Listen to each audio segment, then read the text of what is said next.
Saturday Night Theatre.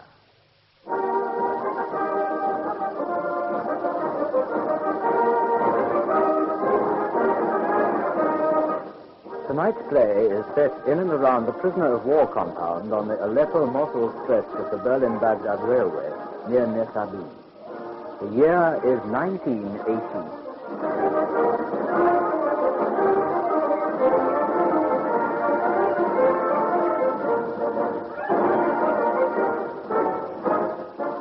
We present William Lucas in The Indomitable Pippin, a new play for radio by Allan Peacock.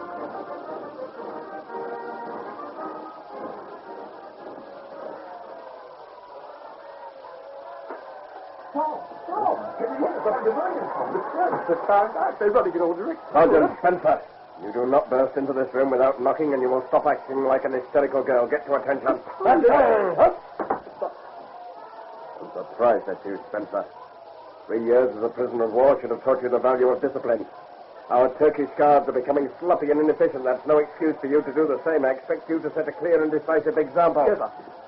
Who's going to suspect prisoners of war to be gathering military information, yet caught with these documents in front of me? The Turks would realize what we've been doing and smash our entire intelligence network. That's why no one, not Turks, not Germans, and particularly not you, comes into this room without knocking and waiting for permission. I'm sorry. Do it again and you'll regret the day you was born. I pity your headmaster back home. Remember, Spencer, prisoners of war do all the useful jobs here. Without us, they couldn't run the railway at all. Because we run it smoothly and efficiently, they take us for granted, yet we could paralyze their communications whenever we choose. But never forget, they have the guns. Our strength depends upon keeping control, not only of the situation, but of ourselves. Yes, sir. Very well, at ease. Now, what is it? An Arab outside the camp deliberately taunted the Turkish guards. Poor devil was beaten up and questioned. He told them Lawrence had been here in disguise. Now the Turks are sending out patrols towards Nesabi. Is the telegraph still working? Yes, Corporal Gale transmitted an urgent message to alert the commandant of the depot. See, even in a crisis, they use a POW signaler. But why hasn't Major Lawrence destroyed the telegraph? It's not like him to let them alert the entire railway, not from the tails revert. But the Turks aren't patrolling towards the end of the line. Well, you mean they're not going into the desert? You sure of this, Spencer? Well, what the devil's that noise? The Indian Army POWs have turned it into a celebration. I'll give them something to celebrate. Come in. Oh, Pippin, sir. Subedar Ramnath. It is fine news, Sergeant Pippin. The legendary Major Lawrence visiting us in our prison cage under the very nose of the Turks. Please sit down, Subedar. Spencer, stand by the door. Right. You do not look pleased, Pippin, sir. This has done great things for the morale of the Indian rank and file. If you can hear, there is great singing and dancing in the line. Yes, Subedar Ramnath, I hear, and I wish it to be stopped. But, Sergeant Pippin, it is a great thing they are celebrating. For Major Lawrence to enter the camp in the train of Sheikh Shama, disguised as a Bedouin chieftain, is a great impudence. You've only been a prisoner of war for a few months, Subedar, but while you've been here, it must have become quite clear, whatever the Turks may say, on this part of the railway, I control the situation. I request that you give orders for all Indian prisoners not already on duty to parade for marching drill, at least for 1 hour. That should subdue their high spirit. Very well. I will give the instructions at once. Excuse me, Sergeant. I shall explain the reasons when you return. I would like to hear them. I shall return, if you please. Thank you, Subedar. You know, it's damn difficult giving that man orders. Well, surely not for you, Tom. You know as well as I do that in any other army, that man would be a commissioned officer, and why not? As part of the Empire, they fight wherever we do. As far as his men are concerned, he really is an officer anyway, a good one at that. Am I allowed to have one guess, Tom? What's got into you? Lawrence has passed you orders under the nose of the Turks. Oh, stand, sir, please. I have not seen Major Lawrence, and no orders have been passed on to me. Only the rumor that some Arab chief made strange remarks. You are not forgotten. Keep up the good work. It won't be much longer. You don't think it was him? Don't put words into my mouth. Now, hard-packed sand makes a good parade ground. There goes my carefully developed popularity with the Indians. The Subedar's on his way back already. Let him come straight in. Right on. Sergeant Pippin, you will have trouble with that senior Havildar. He is a proud man. He obeyed my orders, but he was not willing. I did not say it was your order, but he assumed it. The Sergeant Pippin is not convinced that Major Lawrence was in the camp. Sergeant Pippin, Turkish troops are now patrolling from here to Aleppo, over 250 miles. The telegraph is spreading confusion, and some of the railway signalers, being prisoners of war, are increasing the military headache. Well, this is consistent with what we've heard of them. Very true. Even to an Arab creating the alert. But what was he doing in company with the Shamar? Well, they are Arabs. Yeah, but not his Arabs. The Shamar are the paid friends of the Turk. The Sheikh rode in here to collect his wages in gold. He would have handed Lawrence over without a qualm. The Shamar are no friends of the Arab army. But they might be prepared to help the British. Anytime they like, they can come and see the British like caged animals in the zoo. I don't think we're likely to impress them very much. You have something more definite in mind than raising objections, Pippin, sir. Let us assume this was Major Lawrence. Now, I don't know what he's doing in this area, but I intend to try and find him and report. You mean escape? Oh, subdue your boyish enthusiasm, Spencer. In my hands, I have a mass of information gathered by trained military observers working with the railway. Now, this information will be useless if we cannot pass it directly to British Army headquarters at Jerusalem. For reasons well known to you, at least, Spencer, we have no means by which to get it there. I have been told of your previous efforts, Pippin, sir. I thank you for drawing me into your confidence. Well, from now on, you're one of us, Subedar. And what is more, you are the senior-ranking Indian Army prisoner of war. The men in this camp come under you. But you also command the 400 Indians in camps at the other end of line. Spencer tells me the Turks are not patrolling in that direction. I can confirm his observations. Nothing to worry them out there. The railway ends 6 miles out from Barduz Gorge in the middle of desert. Well, which is why your fellow Indians are camped without guards, isolated in an empty desert. And the railway is their lifeline. Without it, they'd get no food or water. Imagine the consequences if the track between us was wrecked. You think this could happen? I say it's a possibility, Subedar. Captain Muchak is short of men. With this argument, I shall attempt to persuade him into letting us three go out and examine the tracks for signs of damage. It is my belief that Major Lawrence is out there. Then you'll be pointing the finger at the Turk right at him. Oh, I doubt it. Without the water train, which is due to those men in the morning, they will face disaster. Oh, Mooch is a crafty old bird. He'll guess you're up to something. Yes, I expect him to smell a rat. It's up to me to deflect his suspicion. I've almost strained a gut trying to discover how I did that conjuring trick on the German general. If I let him draw the secret out of me, he'll be so pleased with himself he won't stop to be suspicious. You know, you might pull it off at that. On that vote of confidence, we can break up this discussion. Perhaps you can both make your preparations while I'll tackle Captain Astafas Muchak.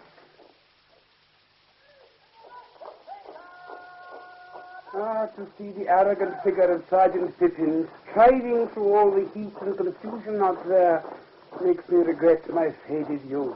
And looking so cool. Oh, I am melting in the heat. It's the middle of summer, Moochie. It's always hot out here. Yet this summer seems unusually hot to me.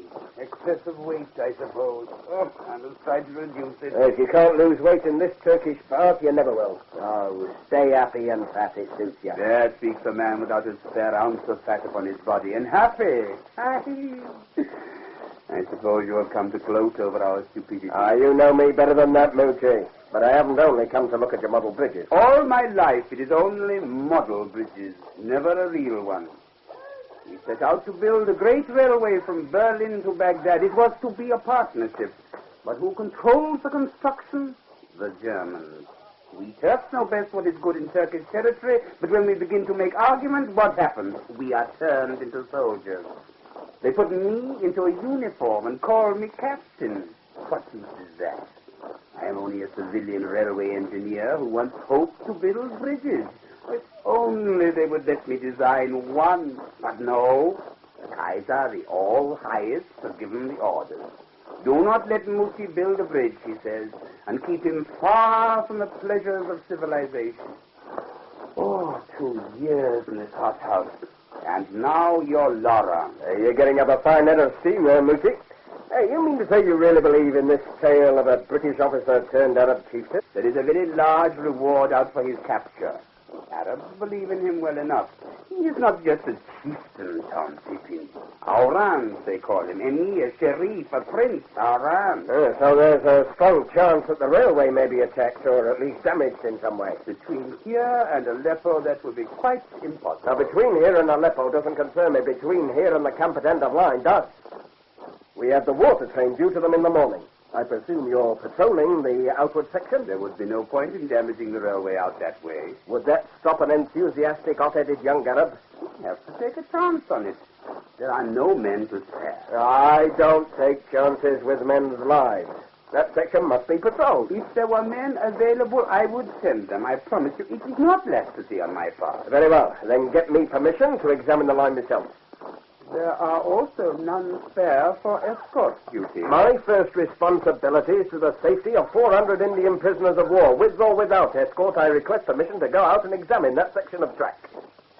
It is a strange request, Tom Pippin. But under these circumstances, not unreasonable. I am a middle-aged, slothful man. That is true. However great a bridge builder I think myself, I am also a suspicious one, particularly when I have the unhappy coincidence of Major Lawrence reported in the area, and then Tom Pippin wishing to go out into the desert. We're talking about the railway, not the desert.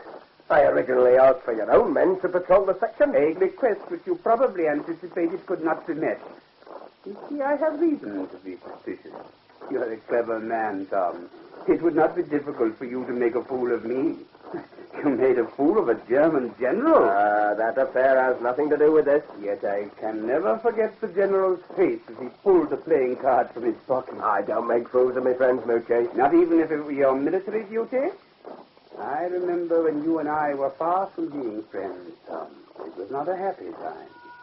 I do not wish to live that over again. I am like your Sergeant Spencer. I do not understand professional soldiers. We have one-track minds, Moochie. I must consider this more fully. Is it not you who have so often accused me of being lax? I suppose it is not worth my asking you again how you managed that trick. I promise on my honor to keep the secret to myself. I'm supposed to trust you, but you won't trust me. How can I send you out unescorted? You should escape, there will be no more railway for me, and probably a cell to myself for a long time to come. Escape in that direction to where? There's only death out there. Am I supposed to be a complete idiot, Moochie? Sometimes I think we are all idiots. You offered your word of honor. I offer you mine. No escape. You are making a bargain. I'm offering my word of honor that we will make no escape. We? Who is we? Oh, Spencer for one, and Subedar Ramnath. He's in direct command of all Indian Army personnel. And will they abide by your word of honor? They will. I shall have to speak with the commandant. Yeah, of course. I'd like to start as soon as possible.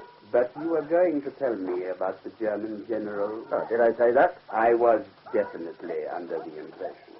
Oh, Tom, I must know that a crowded concert hall, your conjuring tricks, you never touched the general. Even when you handed him a pack of cards, he had to stretch his arm right out to you. I enjoyed his discomfiture.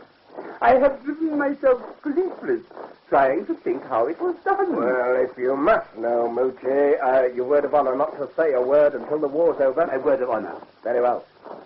You know that an English POW was acting as valet for the general? Yes. Well, before the show, I gave the card to that valet and told him where to hide it. That night in the hall, he gave me the nod to say he'd been successful. No!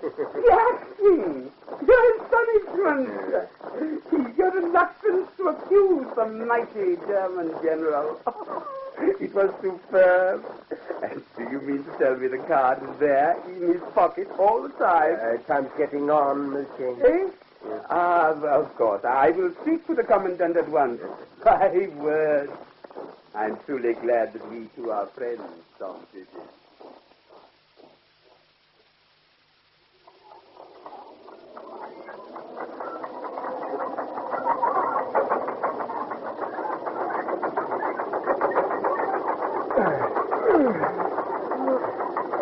If I know how you do it, Tom.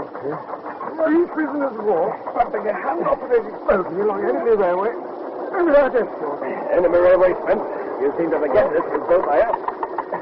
I may not have the education and what's it? Yeah, that's the word. But I've learned a few things you won't find in your book. How to grub at straws and turn them into iron bars, for instance. I would like to feel this was a result of anticipation and planning. In fact, it was all bluff and a lot of luck. It gave me palpitations. 50 Captain would have beaming all over his face, handing you your black toolbox. If he had looked inside, That black toolbox has been part of my kit for nearly 3 years. It's taken for granted. I never even thought of the risk. I'm with the Subedar. I feel the cold sweat breaking right down my back. Well, it came out all right. It was in the same class of impudence as the visit of Major Lawrence. No, not really, Superstar. You really expect to find the Major, Pippin, sir? Well, there's a small oasis about 6 miles out into the desert this side of the Baghdad Fall. 6 miles out? Can you be certain? I can, Superstar. I've been there. But that was another occasion. You will have to take the bogey onto the end of the line by yourself, Superstar. I have warned Captain Lucette that we may have to spend the night in the camp. Spencer will be coming with me. Oh, my lad, to volunteer. Yeah, you did that when you joined us. Didn't I just? You should be able to manage this thing on your own, Superstar. Yes, indeed. And you wish me to wait at the camp until you return? Yes, Superstar. I'd like you to do that, but I cannot demand it of you. Where Major Lawrence goes, bridges have been known to disappear. The Baghdad Gorge is a sheer drop of over 500 feet. With 40 miles of complete desolation on either side of the bridge. This could be a serious threat to my men, Pippin, sir. I will put the water on ration as soon as I arrive. If I see Major Lawrence, I shall try to make certain he leaves the bridge alone. But if something should go wrong, a cool head at end of line could save it as catastrophe. If you are still on this side of the gorge, Pippin, sir, I should be content to wait no matter what happens. You expect too much? No, Pippin, sir. But make no attempt to move out from the camp.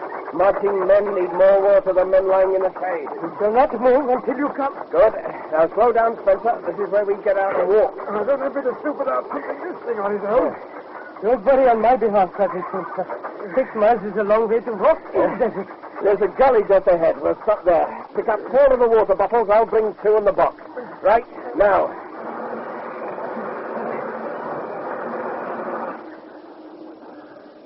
Will 6 water bottles be enough, Pippin, sir? Yes, more than enough. Hop down, Spence. Be ready to give the Superstar a shove off. Ready, sir. Right, it's all yours, Superstar. From here on, you must trust to the gods. I would rather trust Pippin, sir, in this situation. Good luck.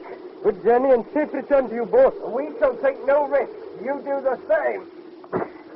Ready, Spence? Ready, Tom. Right. Shoulder to the wheel. 1, 2, 3. Yours, Superstar. I will be waiting, Pippin, sir. Trust me, Superstar.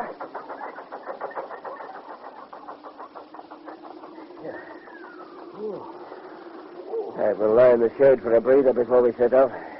I can brief you at the same time. Put your feet up. It's a long march and bad ground. Oh, you only have to tell me once. Keeping a steady brace. We ought to make the oasis in, 2 hours or so.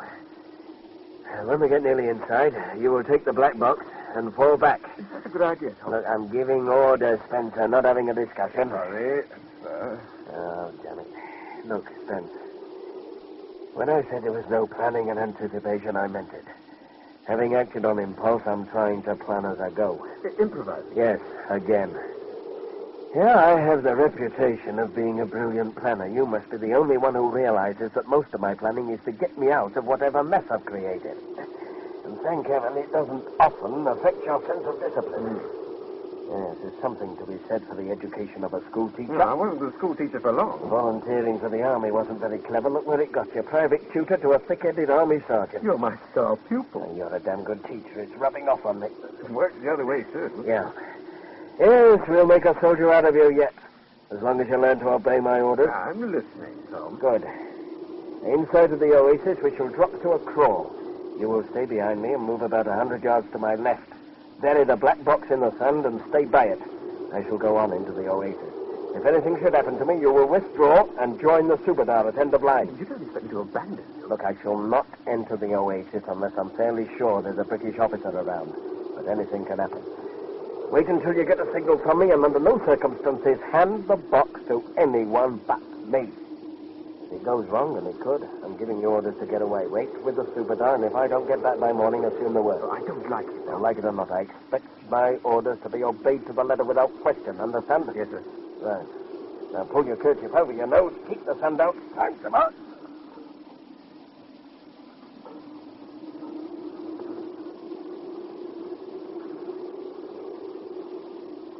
Down, Spencer, get down.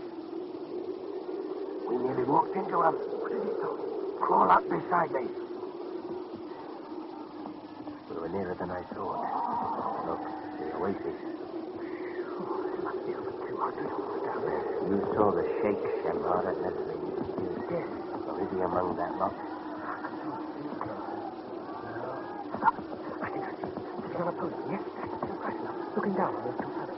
Unless I'm badly mistaken, one of those two is the very man we want. Ian, the small one, dressed all in white. It looks like another Arab to me. The mounted men circle him with respect. Could that man be the big one? No, the small chap in white is completely composed, very sure of himself. The big man keeps a finger in his rifle. I wouldn't mind a rifle myself right now. Well, it looks as if the sheikh is about to ride away, but our man is staying. They're moving. The whole bunch of them. Except for that small party of about 12. Now, we'll let him get out of sight before we act. In the meantime, you back up and move about 100 yards to the left. Take the box with you. You know the orders. Follow them to the letter. Yes, no. Right, now get moving.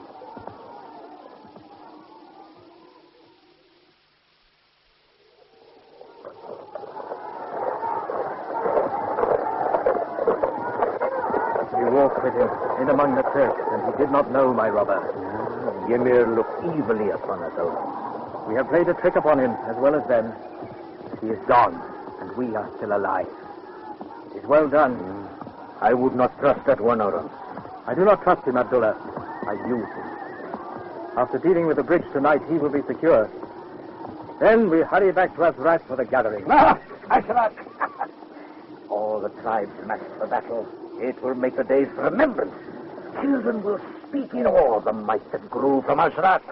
If a spy should hear you shouting to the winds, there would be only death growing from Azrat. Aye! Dog of a dog! We are betrayed. What is it? Fair or else. It is the Turks coming at us. Put down your gun, Abdullah. When did one man make an army? It happened the day you rode into the desert, Oran. That is not a Turkish uniform marching towards us. What does an English sergeant soldier do in this place? I think we are about to find out. Are you Major Lawrence? Am I Major Lawrence? Look at me. An Arab in my dress, my look, right to my very smell. I have been many places, Sergeant, under the noses of the Turks even, but I have not been recognized. Yet you stride up to me as if this were a barrack square.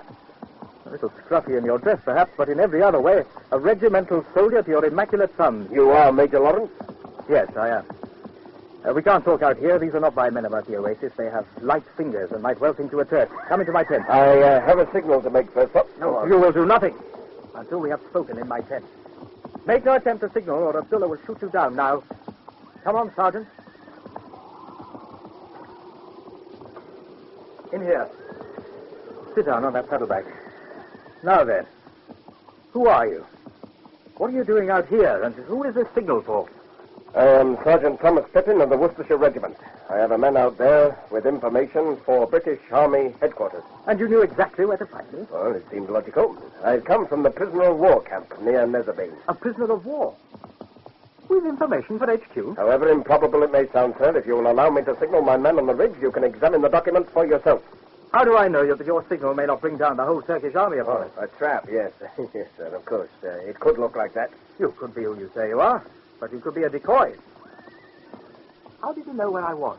Well, I tried to estimate your purpose and put myself in your position. The Turks are convinced you must be in the other direction. They've sent out patrols to cover the railway from Nezabin to Aleppo. Am I so obvious, Sergeant, that you can come straight to me, a prisoner of war? How did you get away? And what sort of information have you got? We work on the railway as sanctioned by the British government.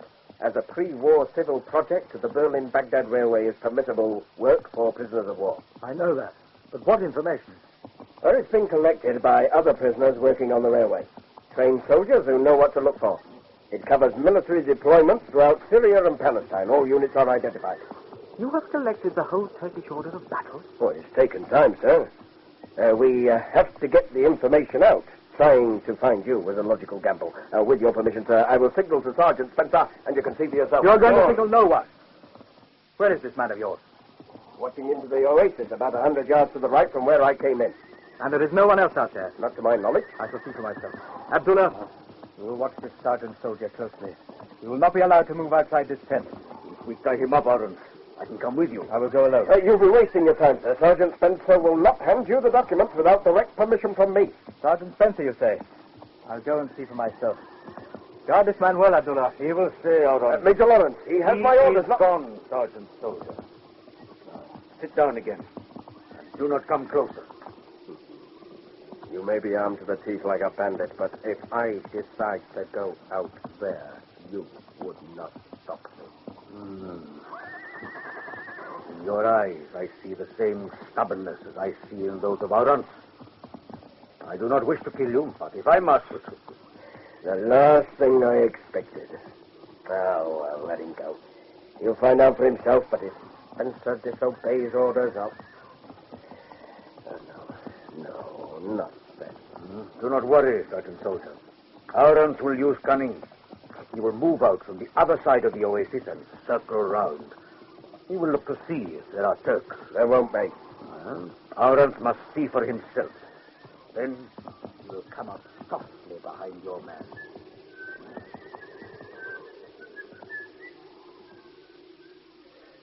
What the hell now? Come on, Tom. What's gone wrong? No need to worry, Sergeant Spencer. Devil, where did you come from? From behind. Where's Sergeant Pippin? He's safe enough. Then you are Major Lawrence. It's uncanny how right Tom Pippin can be. He pointed you out from up here, but why hasn't he signaled? He tells me you've certain documents up here. Documents, sir? Come on, you can get up now. Bring them down to the oasis. I can study them there. I'm sorry, sir. My orders are to wait up here until I get a signal from Sergeant Pippin. In the army, you always obey the last order, Sergeant. This isn't a normal situation, sir. I'm sorry. I believe I slightly outrank your Pippin. Well, you probably are who you say, sir. But in those armed clothes, you could be anyone. Where are the documents, Spencer? Or hidden, sir, as ordered. If I move from here, I'll never find the place again. You attach a lot of responsibility to a fellow sergeant. Is he so much senior to you? Well, he's a regular, sir. I'm not. Prisoners of war are not allowed to communicate with officers. So, as a result of his own ability, he now practically controls this section of the railway. But I control the desert. The railway is a long march away. I take my orders only from Sergeant Pippin, sir. I see. You mind if I sit with you a while? No, sir. Hot up here. Yes, sir. So, until Pippin signals, no documents. I'm sorry, sir. I admire loyalty, Spencer, however misplaced. You don't understand. I understand enough to know that with the enormous casualties at the various battlefronts, any man with a spark of leadership is rapidly promoted to commissioned rank. Your Pippin must be lacking in something essential to have remained only a sergeant. Well, if he hadn't been taken prisoner at Gallipoli, he would be an officer. He captured and held a Turkish trench until the ammunition ran out. The support couldn't get through. His commission was automatically cancelled the moment he was reported missing. That was almost exactly 3 years ago, August 1915. About a month later, I was captured myself. It was a long, heartbreaking march into captivity. And waiting to meet us like an immovable rock was Tom Pippin. Even the Turks were treating him with respect. He isn't a paragon, sir, but he does have a strange stubbornness and pride. His mistakes don't stay mistakes. He won't let them. I don't understand what drives him, really. How do you account for your freedom of movement without escort? Well, Tom Pippin knows how to turn a situation to advantage. You created confusion. He made use of it. They ought to know better than to trust him so much. No, why shouldn't they trust him? Why, he was sending out military information from the beginning, sir. In letters, secret writing, lemon juice between the lines. He led a small circle of us, 8 altogether, until we were caught. The Turkish censor, one cold morning, sitting huddled over the hot fire, and the secret writing came up before his eyes. I see. But that makes your freedom of movement even less understandable. Tom Pippin defended us all at the trial. He stared the Turkish colonel in the eye and defied him to limit the duties of a soldier in war, claimed that every Turk owed the same allegiance to his own country as we gave to ours, and that even the threat of death could not defeat these loyalties. He said it was a mark of pride to be captured by such gallant fighting men, and it spurred a soldier to even greater service by example. That colonel, president of the court, sat like a ramrod, tears and pride fighting on his face. I'm surprised to hear the Turks can be so gullible. Oh, then you've never been on the receiving end of Tom Pippin. I've seen him do it so often, and yet I still don't really understand. We were sentenced to 14 days solitary, and no letters were to be sent from any camp where we were lodged. We lost a few other privileges, but it was like being let off altogether. So Pippin really fooled them, eh? I don't know who was fooled, but they've respected and admired him ever since. I'm not surprised that my orders can't reach past him. I'm glad you understand, sir. I also admire your loyalty, Sergeant Spencer. I'll go down and arrange for him to give you your signal. But first, a slight reprimand, I'm afraid. When you bury things in the desert, never let a man down to your own level. And keep your eyes away from the hiding place. Oh, just a minute. You said yourself I could be anyone in this dress. It pays to be suspicious. Next time, bend down and blow sand over the disturbed area. To a man who lives in the desert, that ruff of fresh earth tells its own story. The reprimand is purely between you and me, Sergeant. Now I'll go down and make the arrangements with Pippin. Well, I'll be damned.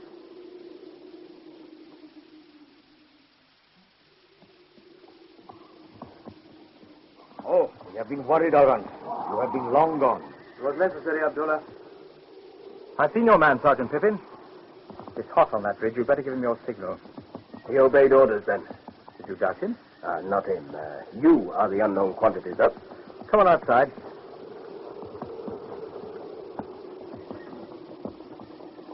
You can see his sailors by that palm tree. Your man, Abdullah, is a walking arsenal, Major. He knows how to use all of those weapons, Sergeant. Yes, this should do. Spencer will see you from here. What, is that all? No special signal? Oh, a clear indication for me to proceed. That is all. You could have been forced to make it with a dagger in your back. This is one no dagger could force, Allan. I wonder. That matter settled, sir. I wish to raise another. The bridge at Barduk Gorge. You seem to anticipate my movements with considerable ease, Sergeant. So you do intend to destroy it? Yes, I do tonight. You can't do it, sir. I will be the best judge of that, Sergeant. It has no military use, sir. It has a use to me. But you don't understand the position. No, Sergeant. It is you who seems not to understand the position. Sir, 400 men will die if that bridge is destroyed. You seem to forget that killing Turks is my business. These are Indian prisoners of war. There is a water train due to them tomorrow morning. Without it, they will be condemned to die of thirst. The bridge has no military significance. The railway ends in the open desert. It goes nowhere. I am committed to destroying that bridge tonight. Do it, and you will be committing deliberate murder at the same time. I find you offensive, Sergeant. Your opinion of me is of no significance, Major Lawrence. I demand you leave the Barduk Bridge alone. You dare to demand? You are a fool, Sergeant Pippin. Abdullah, keep both of them wait here till I return. But where do you go, Alden? To talk with the cowards they most sent enough. Is that supposed to be a British officer? No, Sergeant Soldier. He is Aura. He has much on his mind, and you spoke to him with words born for anger. Aurans is not a man to sacrifice one life, if it were possible, excepting it were his own. I can't get through to him. He's so damned arrogant. You also walk with arrogance, Sergeant Soldier? Me? Arrogant? Oh, sir, resistant that. What's the matter with you, Spencer? Major Lawrence, he stared as if looking through me, calmly took the box out of my hands and walked away. And you let him? It's all right, Spencer. It doesn't matter. I've really put my foot in it this time. What am I supposed to do, Abdullah? Follow him and apologize? No, Sergeant Soldier. I think Aurans would rather be alone. He will return when he wishes. Much of life is passed in waiting. A little more is of no consequence. Come back into the tent.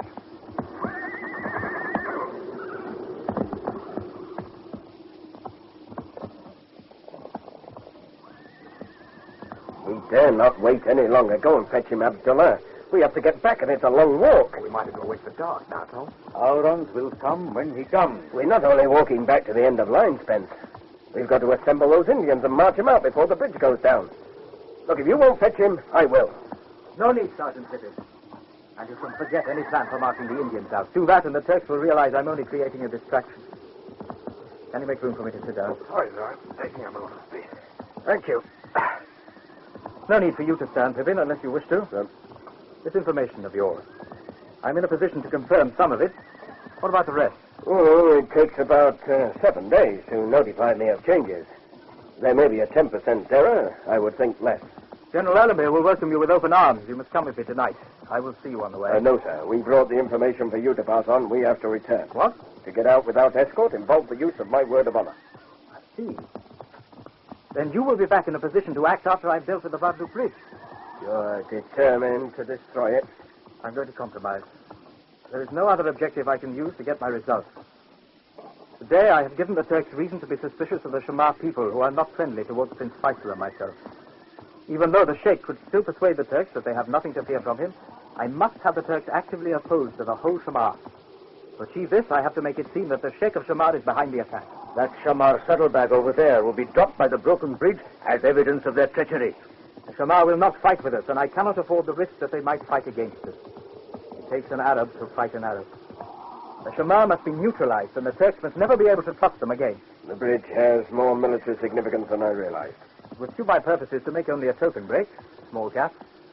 Could this be repaired quickly? There are huge towers at the end of the bridge, solid Teutonic design. I imagine we could repair a small craft inside a day. And this would satisfy you, Sergeant? Yes, sir. I apologize for going off the handle. This is a new experience for me, making arrangements to rebuild before a bridge is even destroyed. And to save your restless spirit, I think Abdullah and I can see you well on the way home again. You have ridden a camel before? Yes, sir, I have. Have you any objections, Sergeant Spencer? Oh, I've never been on a camel in my life, sir. It's fine with me. Anything is better than walking.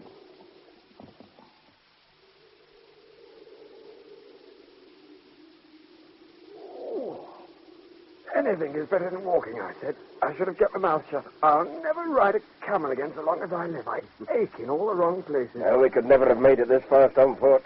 And when we arrive back at camp, you will show no signs of the ride. I need a bath, too. I must smell as bad as a camel myself. Yes. And Mooch is sure to ask about the Subadar.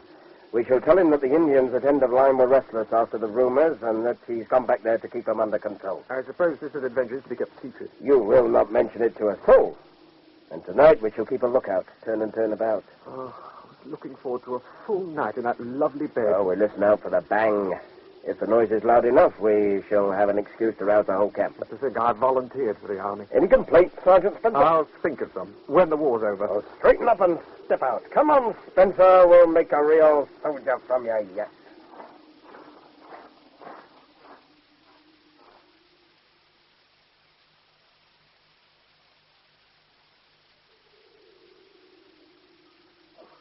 It is done, Aurons. I have scattered the tokens where they can be found. The Turks will see the evidence before their eyes and will believe the Samar were here. Good. Then we're nearly ready. Charge is laid. Time to press the plunger. Is this not too close to the bridge, Aurons?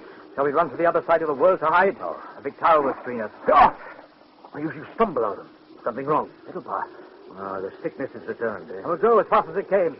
I am ready, my robber. Crouch beside me. Yours. You have to be careful. I promised only a small break in the bridge. Ready? Now.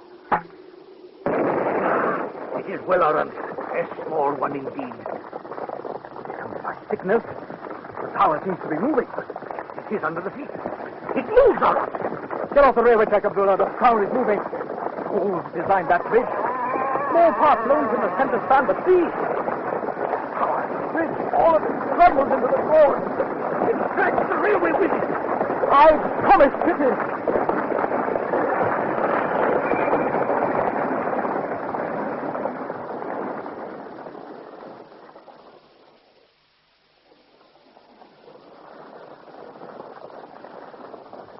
That was more than just a small part of the bridge. Yes, Ben. Something's gone badly wrong. Well, at least we don't have to sit in suspense for the rest of the night. It's waking the whole camp. What are we going to do? Wait until the Turks are thoroughly roused and then have a meeting with Moochie. I'd be damn suspicious about this. Hey, no. I suggested there might be trouble out there and he wouldn't believe me. He'll be subdued for not trusting my instinct in the first place. That sounds, and I'm damn glad we're on the same side. Something else that Moochie will probably say, and I think he might well be right this time.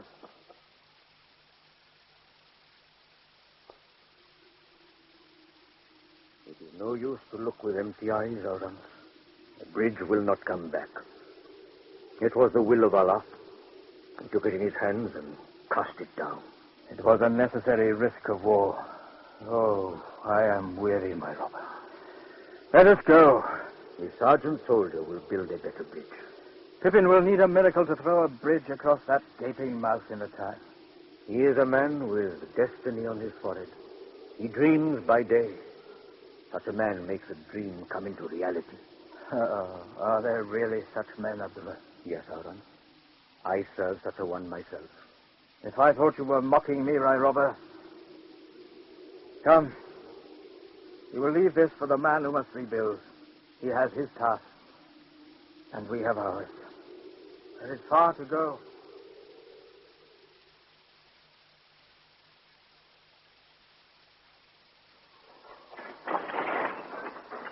Dragged from my bed in the middle of night and then out here into the engine place. It is not even light, Tom Pippin. And we cannot be sure that anything has really happened at the Baghdad Bridge. The explosion was enough to wake the dead. But not enough to wake the living. It took you to wake me. Take it from me, Captain Moochak. There was a loud explosion from the direction of the bridge. Yes, I know. I am getting old, that is all. I'm coming with you, Tom Pippin. But will there only be the two of us? The engine driver, though we don't really need him, I could take it out myself if necessary.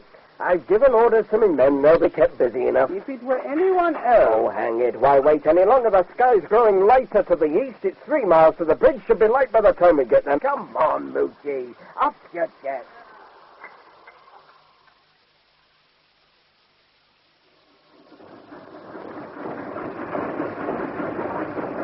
All right, driver. Stop this thing.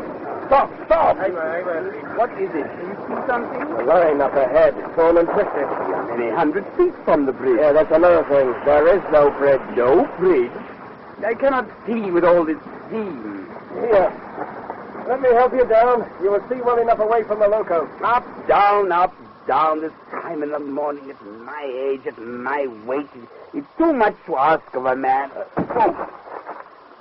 Look for yourself. There's nothing left at all. It is gone. The great towers, the bridge, the railway on both sides of the gorge. All gone, but it is not possible. Let's get up closer, find out what's happened. Perhaps it was the design. It's a massive thing to build in the sand. The man who designed it knew nothing of the desert country. It could have fallen by its own weight. Oh, there was an explosion. It was both heard and seen from the camp. Yeah, and look at that. An Arab headdress. It is of one of the tribes of the Shamar.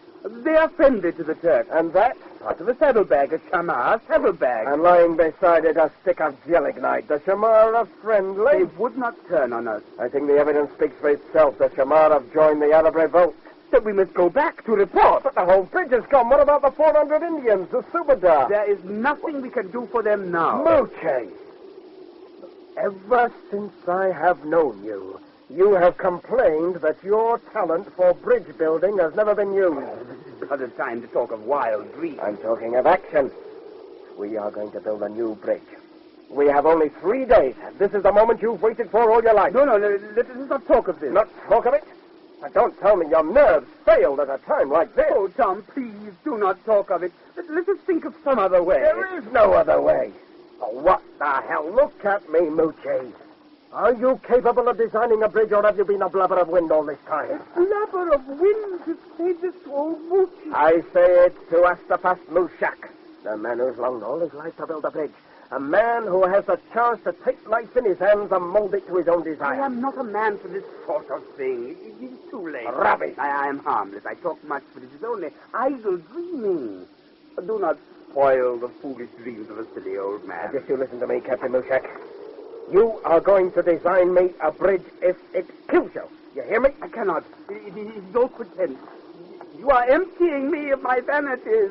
Do not make it worse for I've me. seen your instruments and some of your designs. They're not mine. Copies I have made of other people's bridges. You can calculate every stress and strain as may be required.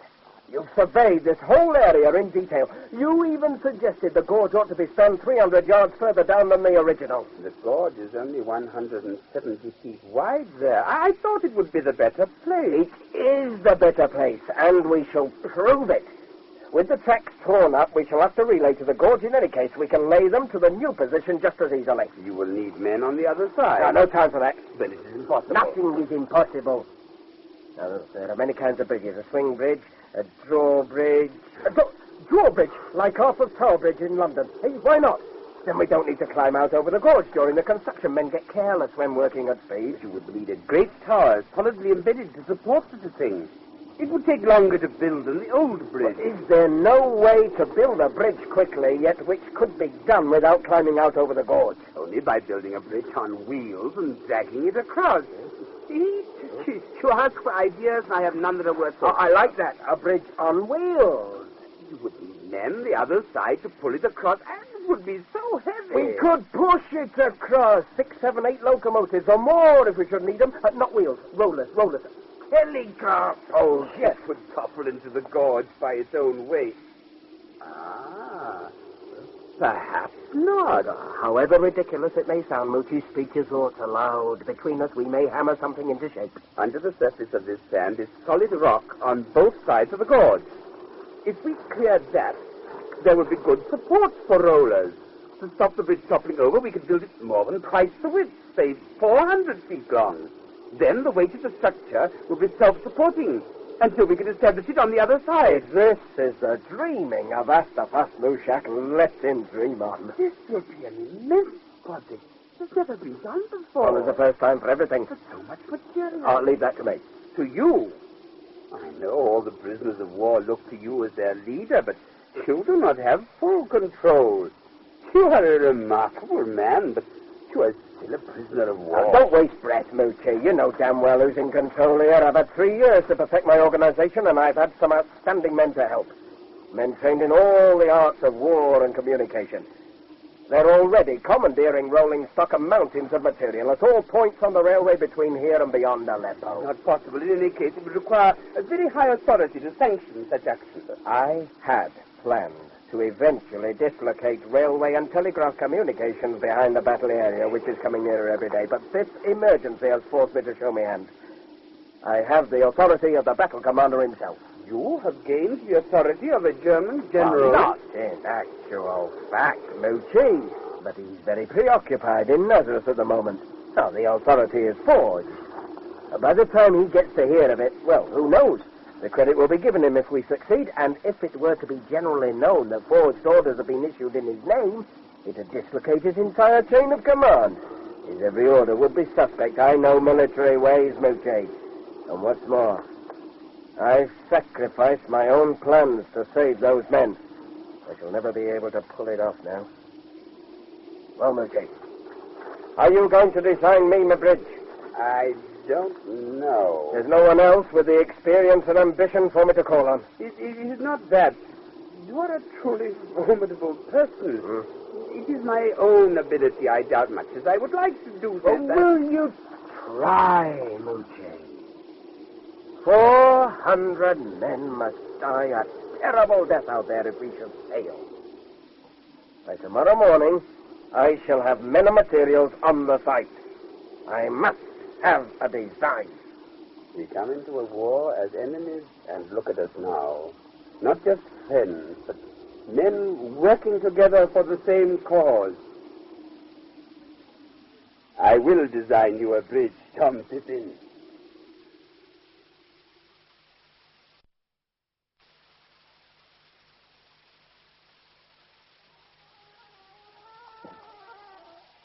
From the desert with a holy man who is wandering in the mind. I took him for what he looks. He stands well enough. Oh, my master, I have seen the dog many times before. He is Abdullah el-Nabi, the robber. I could not forget him, oh illustrious one. Luciatis, Ahmed, my brother. My servant Tazi here has told you who he is. I am the chief of our tribe, Ahmed, not you. This matter should have been brought to me before they were fed and watered. You were sleeping, Jazim. They could have waited until I awoke. This Abdul el-Nahabi is a thief and a barbarian. I saw him flog myself on the orders of the Sheikh of Shamar. Insolent and a liar. It is said that now he serves the infidel dog, the Englishman, Aurans. Ah, a holy man, you said? A sick man, my brother, with fever closing his eyes. You will take me to them at once. They are resting in my tent. I will see them, and it must be now. I do not think it was the Holy One he brought from the desert. It was this Aura.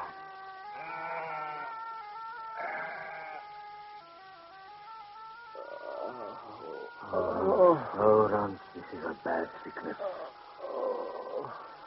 Give my regards to Daoud, little one. You do not hear me, Aurans. Oh, God will forgive me for us. God will forgive me. Who's that? It is Ahmed of the Faiz. Oh. You have been a generous host, Lord, but the holy man is wearied. My brother would see this holy man. No. My brother is the chief of all the Faiz and would not be denied. No. And I am here to see what holy man is fool enough to ride with Abdullah the robber. Outside the tents of hospitality, my Lord of Faiz, I would force words like that deep into your bearded throat. I know you, robber. Stand aside. I would see the Holy One. He has ripped his clothes away. The body is torn with wounds.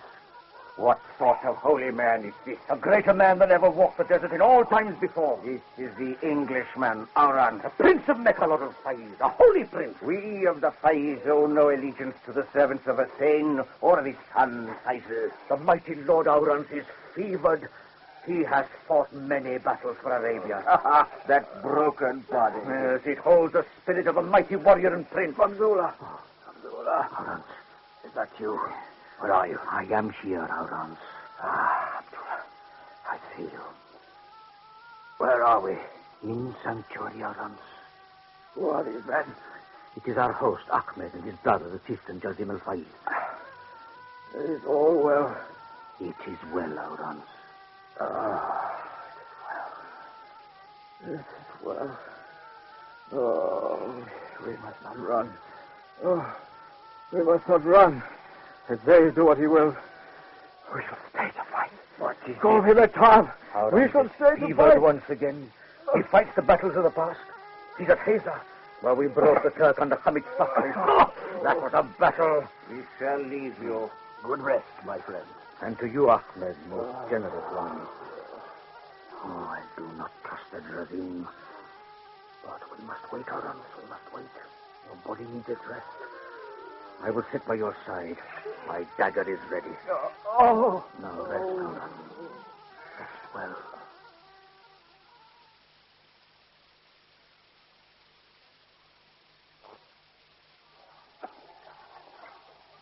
You did get the orders out, Spencer. Everything else is on its way, but no news of the telegraph poles. Don't worry, Tom. We've commandeered the whole stock at the Bashi character. They'll be I speak with the staff. Look at his face. I've been expecting trouble from him. Ask him to step inside. Oh, no need. He's coming. Oh, what's the meaning of this, Havildar? I've heard that you're not going to allow my men the noon rest period. We shall work all the day and all the night until this work is completed. Understand? Indian Army regulations clearly state Don't you dare quote regulations we at me. shall obey the rules and regulations. You will obey me. We shall obey the officers properly appointed over us. Are you suggesting mutiny, Havildar? You're not of the Indian Army, sir. I have delegated authority of your superior, the Subadar. If you have that in writing, sir, we shall obey your You orders. know damn well I haven't got it in writing. You do realize that this work is to save your fellow countrymen at end of line. Without the proper authority, I shall not order my men to work in the noon hours. Yes, see in the dark. We shall have fires burning high at night. Now, all of us, British, Turks, and Indians, will work the same hours. The bridge was destroyed by Major Lawrence's orders of the British Army headquarters. What has been done is not our responsibility. And you, sir, are too friendly with our enemies. Spencer, hand me down that whip. Don't lose your temper, Tom. You are a witness to this interview, Sergeant Spencer. You have heard this Havildar refuse to obey the orders of his duly appointed superior. You're not of the Indian Army, sir. And you are, Havildar. You are also a good Hindu, I believe. Here, take this bullwhip in your hand. You know what it's made from and how. I will not touch it. You can't make me. Now, to touch this would defile you. It'll make you a permanent outcast. And unless you obey my orders, I shall have you stripped, tied to the railway lines, and I shall personally flog you in sight of every Indian soldier in this command. Not one of them would ever let your shadow touch him again. Stop, it's not serious. Look deep into my eyes, Havildar. Speak to yourself. But you're not entitled to give orders. The tents are already here, Havildar. We shall camp on this site until the work is completed. I have made out a rota.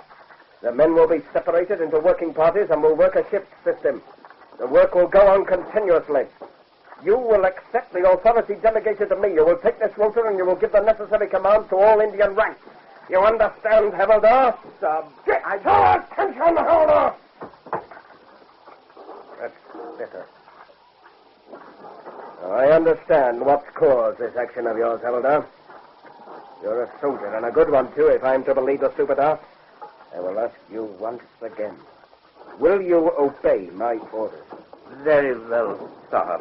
Thank you. And in those circumstances, Havildar, I am passing on the full delegated authority of your Subadar to you. His good name and his life are in your keeping. Yes, sir. It is the rota, Havildar. Take it. Yes, sir. The matter is closed, Havildar. You may return to your duties. Now I've seen everything. That was the biggest bluff you ever pulled, Tom. Bluff? Oh, you don't mean you'd have done it. This is a hard, cruel world, Spence. Not a schoolroom filled with mischievous children. I only threaten as a last resort, and then I mean every word I say. The pride of one man is nothing against the lives of 400. He'll win his pride back if we can finish this bridge in time. I'm expecting an awful lot from Moochie. No, he won't let us down. He'll be here with the designs tomorrow morning, just as promised. Now, come on. I want to make a tour of inspection.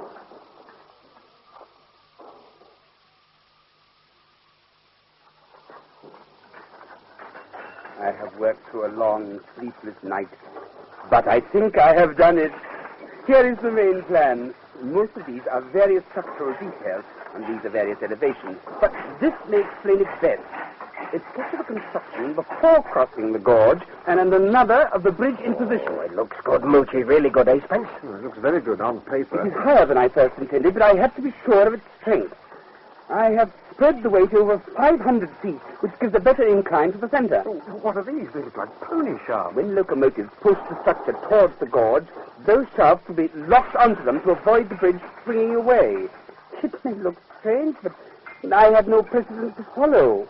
Well, Tom? So much in so little time. It's brilliant, Moochie. Now we need to break it down into its component parts. I have done that also. Here, a full inventory of requirements. And I thought you were lax and inefficient. It's a fantastic achievement. Take the inventory, Spence. Check it and start piling it where it can easily be collected. Roger, Adolf. You've done a magnificent job, Moochie. You can leave the rest to me. There's much to be done. Perhaps too much. But if you don't mind, I would like to stay and help. Under your orders, of course. Glad to have you. I feel like a mother having to watch over her child. There was so much excitement in me that when I had completed it this morning, I decided to move out here and live in the camp. I've even brought my horse so I may ride round the full work. No, your help on the site will be invaluable, Moochie, but you cannot stay out here at night. But, Tom... No, don't get me wrong. You're not a young man, and I would feel better to know you were getting a full and proper night's rest. That would not be the same as sharing all your dangers. This is a straightforward construction job. You share the dangers when the time comes. I insist you return each evening to a comfortable night in your own bed. Oh, very well. I will do as you say. Good. Now, let's just go out and start work. What? But you've done so much already. Preparation, and one day gone. From now on, it'll be flat out.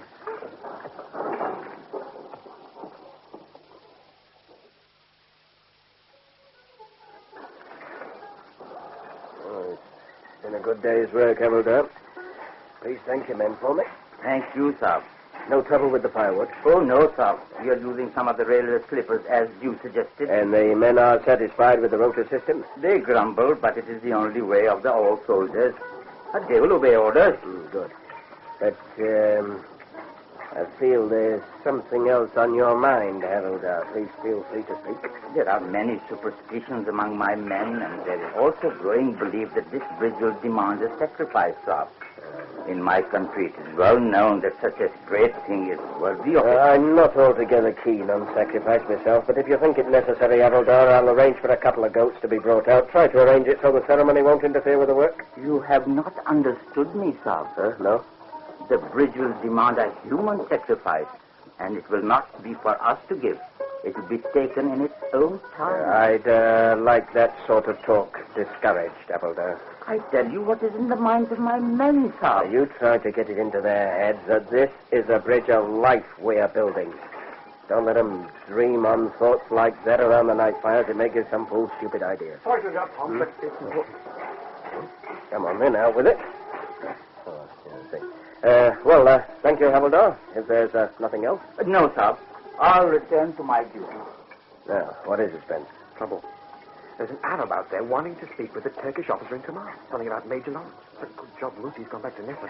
Get him in here right away. He's on the doorstep. Hey, you! In here!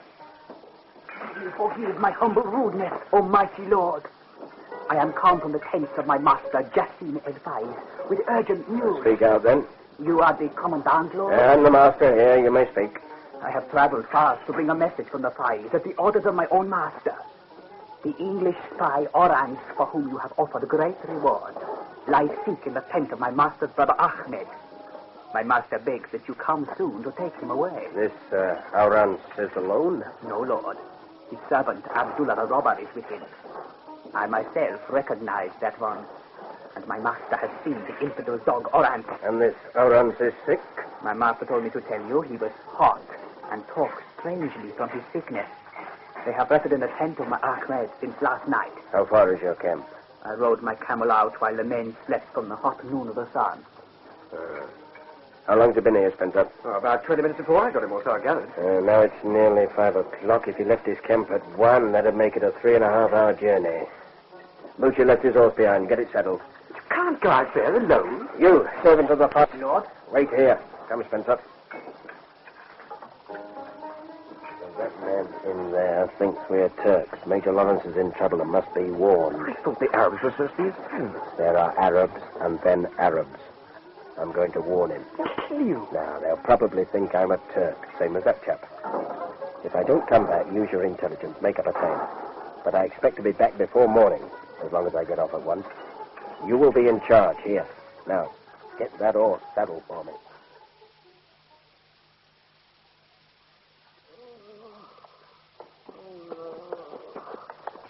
Who is it that comes out of the night upon the tents of fires? Who the devil's this? It is only the brother of my master, Lord.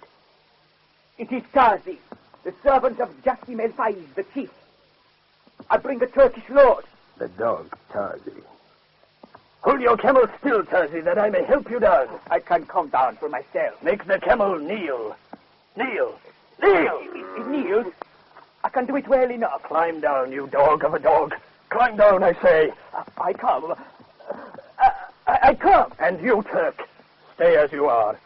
About you in the night are the fighting men of Faiz. My brother has broken the most sacred law of sanctuary. Is it not written that a guest is more sacred than the very word of God? I obeyed the words of my master. He will speak for me. He will speak for no one. His is the slow death. For you, it will be quick. You are but a dog. Call to Allah for forgiveness. The knife says your time is come, Tazi. Oh, spare me, Lord.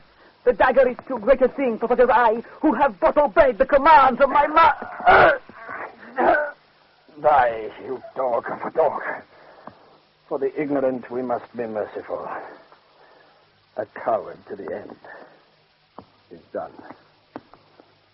You were a fool to ride in here alone, Turk. You know better than that. No Turk would ride here alone. I come to speak with Aran. Not a Turk? What are you, then? I'm a British sergeant soldier. That fool mistook me for a Turk and led me here. Where is Aran? He is gone. That man you have killed told me Aran was sick and filled with fever. Word of this dishonor came to me. I warned the warrior, Abdullah. They rode out into the night, he and Aran. Abdullah the robber. They named him well. 4 camels he stole. 4 loaded camels from the tents of my brother. Your brother would have seen Abdullah dead. To me, this would seem a just thing. Yet, when my brother dies, I will be the chief of the Faiz, and those camels would be mine. I, who have helped him escape. Your brother still lives? Over there, pinned to this hand by Bedouin swords. We have torn out his treacherous tongue and placed salt on his lips. He cannot cry aloud for the water he craves, and in the heat of the tomorrow noon, he will burn to his death. And you who call yourself a British soldier, there is only your word on this. My word is enough. The Lord Owens has journeyed into the desert again. So too must I. You will be dead if I do not give the word. And you will give the word. You will not find Aran. He will come to me if he must. It is enough. My horse now turns his head for home. Here I have seen your traitors die as traitors should. I pray Allah will burn away all shame by the sun of the tomorrow noon. Allah will hear the words of your mouth. It is well. This one will ride away in peace.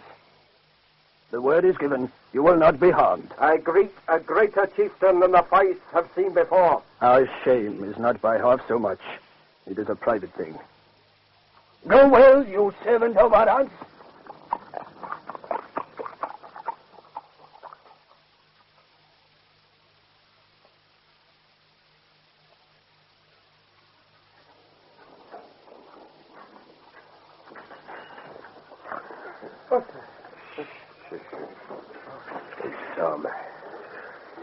What the devil are those sentries posted for? I had to sneak my way back in. What about that? Don't worry. One of the Indians said he wandered over to the court. I posted sentries to see it doesn't happen again. I got by easily enough. They weren't very alert. And come to that, nor were you. Oh, I needed to sleep. Was I supposed to sit up all night worrying? Well, what did Major Lawrence have to say? He was gone. They'd already warned him. You mean you risked all of this and 400 Indian soldiers for nothing? You can get that tone out of your voice. Personal example, you've always said. Make me into a real soldier. I had to set sentries because you forgot. Well, you reacted just as I'd have done had I been here. And why weren't you here? The commander-in-chief out on some petty patrol playing the hero. And where did it get you? Schoolmaster, soldier, prisoner of war. For you, it's just another experience. And you're being insubordinate. I don't have to play it heroes for you or anybody else. Is that all you can do? Pull rank on me. Can't you admit that you're wrong? I'm a professional soldier, Spencer. My career was finished the day they captured me in that trench. After this is over, what would I be able to say to the first Tuppenny Aid recruit who asked, what did you do in the war, Sarge? I spent a long time getting the answer to that ready. The dislocation of the entire Turkish rear and myself in control of communications. Then I could face the army again. But for the sake of 400 Indian soldiers, I've wrecked any chance of that happening. And all of us put together, the 400 Indians over there, the rest of us here, every prisoner of war in Turkey, meaning you and me aren't worth a damn against what Major Lawrence is doing, or the documents we gave him. Sorry, Tom. I was tired and worried, and How the hell do you think I feel? Out there, I saw a man dying to save a tribe from shame. Oh, so easy and at the right time. Yes, I made a wasted journey, but what is our time against his? Building a bridge that will probably collapse as soon as a train goes over it. No. A crazy idea, not together in a few days. I've never seen you like this. But I shall be on that first train as it plunges into the gorge, dying for nothing, the epitaph of Dom Pippin. I'd run myself and that horse into the ground. Neither of us will be fit to ride for a few days. And we'll have to get the horse back to the stables at Netherbean before Moochie sees him. He'll have a rest. No such luck for us. Getting light already. But Lawrence is well on his way across the desert by now. That's something.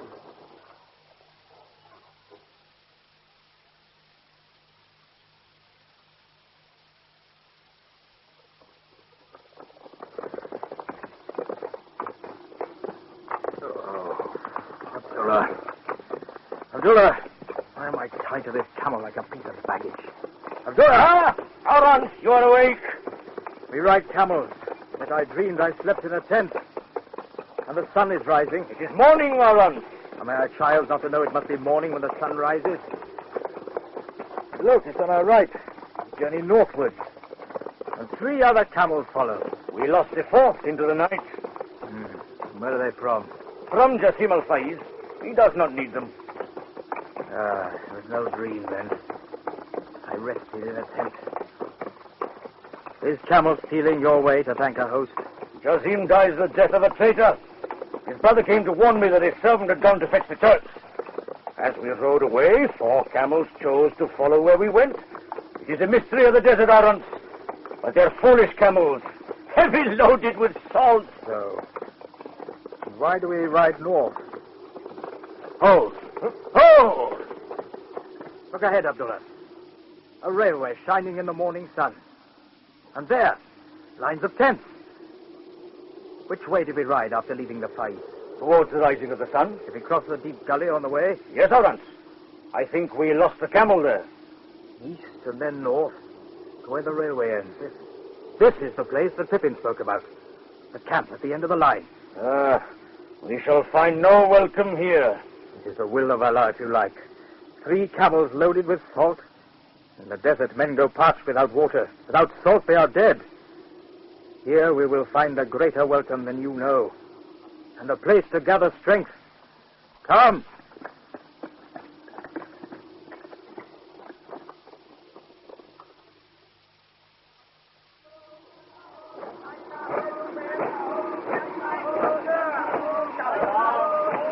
There's your bridge, Captain Minchek.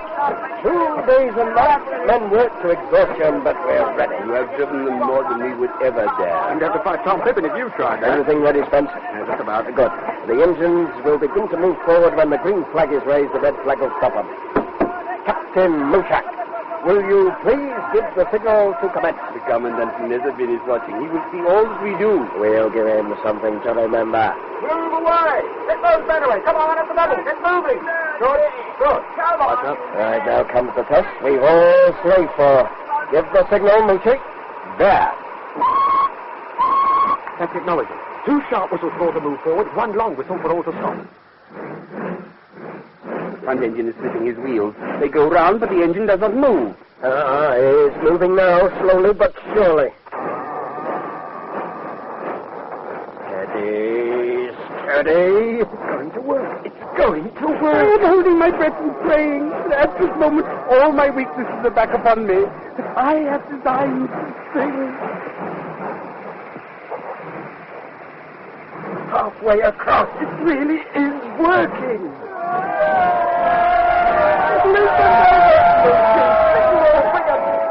That ship has only one master. Without you, Tom Pippin, it would not have existed at all. Any fool can do a laboring job. Look, almost at the other side without the I cannot see. These foolish old eyes of mine are filling. The engines are taking the strain. Damn it, there's something the matter. Instinct, I can feel it in every bone of my body. It is exactly as it was before, even to the clicking of the engine wheels. There is something wrong. Stop those end engines. The flags are on the other side of the goal. Look at the shaft. The one is bending. It's broken. The whole structure is beginning to swing sideways on Spencer with his back to it. Spencer! Spencer! I cannot hear you in this noise. Move, man, move! Stop! Spencer! Please. Now, that lunatic on the hill that raises the red flag. Oh, God. And Sab? you, Havildar. Are you satisfied a human sacrifice? You wanted a British soldier doing his duty to the last. Sergeant Pippin, please do not lose your self-control. I have no words to express my sorrow, Sab. The Sergeant Spencer is dead. You've looked? Yes, sir. I was running across the bridge at the time. I didn't see you. I'm sorry I spoke harshly. Havildar, forget it. There were true words, Sab. I should have been the one to die. Nonsense, Havildar. No man's done more than you. Thank you, Sab. Now may I have your permission to finish the job of Sergeant Spencer? You what? The men need a firm hand now, Sab. And I'm the only one who can control the situation. Of course, Havildar. As soon as the new shaft can be fitted, we shall begin again. Carry on, please.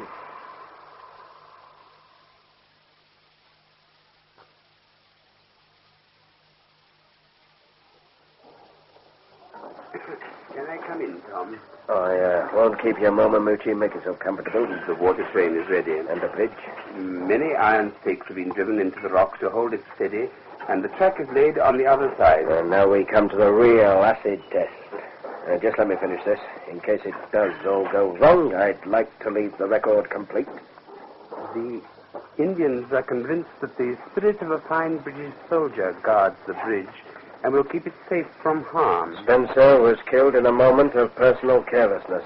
Not what this record says, but it's a fact.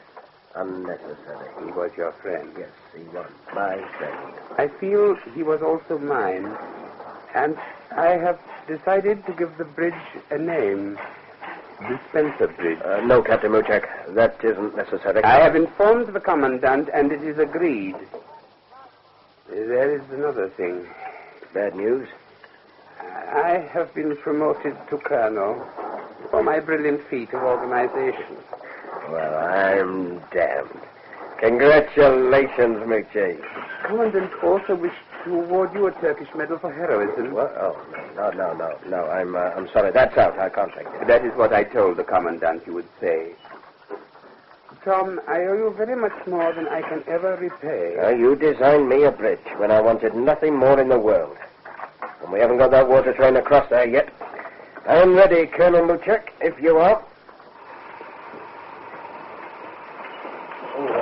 There's one thing. I'd like to offer the Havildar a place on the locomotive with us.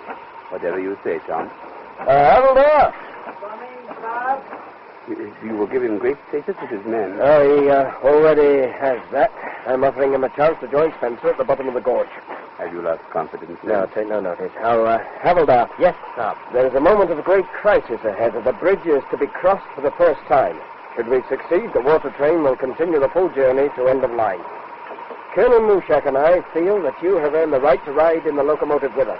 Thank you, sir. It will be a great honor. Good. After you, then, Colonel. Say that, you will have to help me up some. All this weight, you know. All right, Moochie. Up you get. Are you aboard, Havildar? Yes, sir. Let us go, driver. Slowly. I will, indeed. Yalla.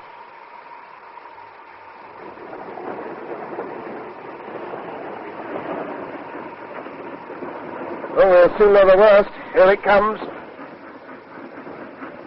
Now you have me worried. A theory is all very well. Too late for worry, Moochie. Here we go.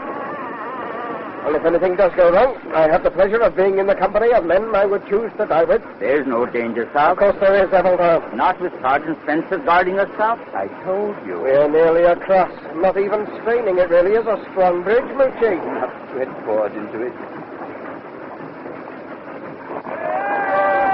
The men are cheering, sir. Dancing and cheering. High doesn't up ahead. They have done a great thing, Havildar. You must tell them so. No, sir. You must tell them in the presence of the Subedar. Very well. And, Havildar. Yes, sir. That incident in my tent never happened, understand? Thank you, sir. I understand. All right. Open her up, driver. There are men waiting for us at end of line.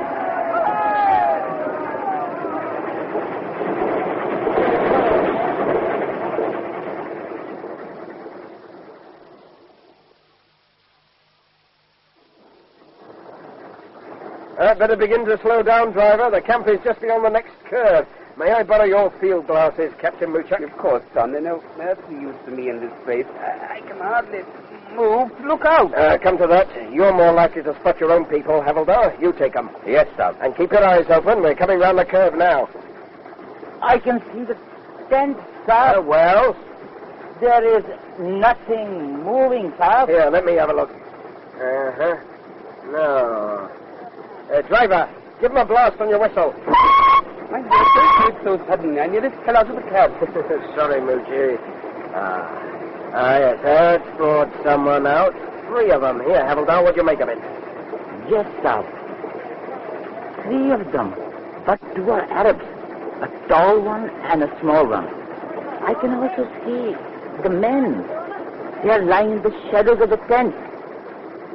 They move only there. You must be mistaken. Arabs do not mix with Indians. Let me have a look, Havildar. Uh-huh. Well, I'll be damned. I can see them with my own eyes, sir. The Arabs are mounting their camels. They mean to ride away. Now, just a moment, Moochie. Yes, it is them. Mounted the camels and riding. All right, Moochie. Here, see for yourself. The Subedar has given them a military salute. Natural courtesy, Havildar. I can see only their backs. It must be a man and a boy. There are more men moving now. What could Arabs have been doing in here? Now, the engine has slowed down. I'll jump off and find out. You'll all get off together. Come on, then. He manages to keep his feet. He knows I cannot follow. Pippin, sir. I need not say how delighted we all are to see you. I knew you would come. You'll never know how glad I am to see your smiling face. My own pleasure is the greater, I assure you. Any casualties? A few of the men will need hospital, nothing worse. Thank God. Yes, but I also thank Tom Pippin and Major Lawrence. We saw him riding away. You'll have to invent a good story for Colonel Muchak. He thinks they were ordinary Arabs. Colonel Muchak? Yes, Subedar. Promotion. But what did Lawrence come here for? To gather strength, I think. He looked so ill when he came, but I was overjoyed to see him. 7 of my men were down with heat stroke. Heat stroke, my God. They would have died. But Major Lawrence brought us 3 camels loaded down with salt. It was then I knew that the gods were on our side. They move in strange ways. The gods, I mean. Major Lawrence also returned this, your black toolbox. He said he had left you a message inside. Thank you, Subedar. Now here comes Moochie. I wish to commend Havildar Monlau for his devotion to duty. He has acted in the finest traditions of the Indian Army. Subedar, are we in time? Please say we are in time. Thanks to the gods we are in time, Colonel Muchek. Not one life has been lost here. Not one. It is a miracle. It truly is. By the way, who were those Arabs we saw from the train? They rode in to bring us a gift of salt. It was badly needed. Salt? It's the one thing we forgot. Yes, Muchek. Oh. We built an impossible bridge inside an impossibly short space of time. We doled out salt to each man every day and brought none of it with us. I will hear nothing more against the Arabs. But how did they know? News travels fast in the desert. But why question what they've done? To see men die of heat stroke is a terrible thing. No moisture escaping to cool the body. The temperature burning them up until death rushes upon them. And we've got to bring salt. Don't blame yourself, Tom. You have done more than any man could hope to do. Is something the matter, Sergeant Pippin, sir? No. I'm tired, Subedar, that's all. He has worked day and night. He would not sleep. But there is time now, Tom. Go into the shade and rest. I will arrange things with the Subedar. Yes, I'll be all right. You carry on. Arrange for your men to come to the wagons in single file, and we can distribute the water, Subedar. My NCOs have their orders. They are lining up with their chetties, and the other men must stay where they are and wait to be served. NCOs do not drink until the men have had their fill. An old black toolbox. You've been around old box. It's nice to have you back again. A message, he said. Ah, yes. Now, what does he say? Dreamers of the day are dangerous men, for they may act their dream with open eyes to make it possible, as you have done.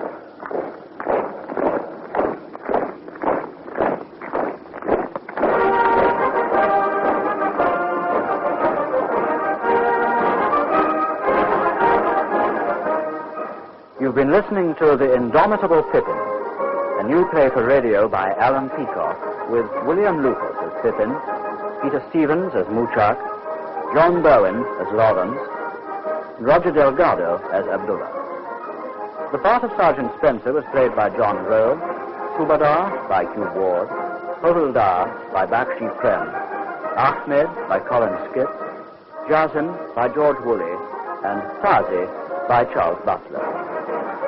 Production was by Anthony Cornish in the BBC's Midland studios.